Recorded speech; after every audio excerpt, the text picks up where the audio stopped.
Use any ATM of your convenience and stand a chance to win gold sovereigns. Lanka Pay. Government is to present the Appropriation Bill for the financial year 2025 to Parliament for approval. The bill has received clearance from the Attorney General and subsequently the Cabinet of Ministers granted approval for it to be tabled in Parliament.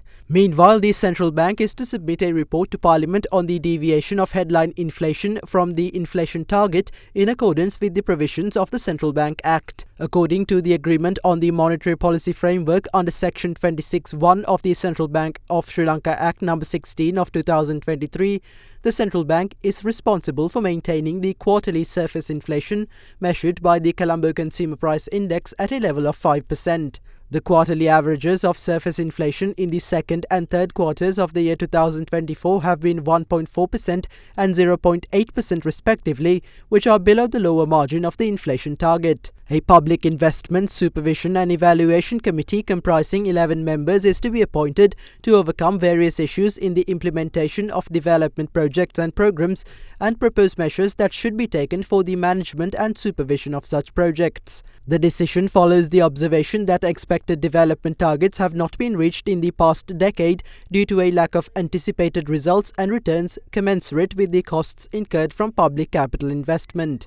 Sri Lanka will submit the first biennial transparency report relevant to the United Nations Framework Convention on Climate Change. Sri Lanka has been party to the UN Framework Convention on Climate Change since 1993 and the Paris Agreement since 2016 and is obliged to submit the report before the end of this year.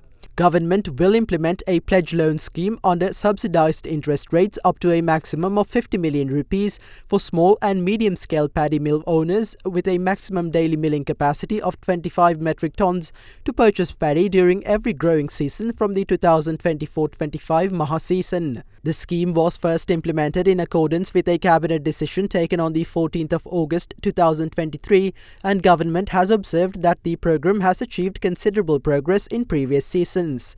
A bill is to be drafted to amend the Public Officers Security Ordinance based on the report of the Officers Committee appointed to identify the necessary amendments to institute a complete revision of the ordinance. The Public Officers Security Ordinance enables the collecting of a bond from public officers to recover the losses that could be incurred by the officers in performing their duties, and the proposed revision aims to enable this process to be completed in a simple and timely manner. A committee is to be appointed comprising main stakeholders and policy specialists in the field of power and energy to submit recommendations for suitable amendments for the Sri Lanka Electricity Act No. 36 of 2024. The decision follows the observation that provisions of the Electricity Act, proposed institutions and roles and responsibilities of the said institutions could fail to fulfill expected objectives, and as a consequence an extra burden will fall on the power industry and customers in creating a secure and clean power sector.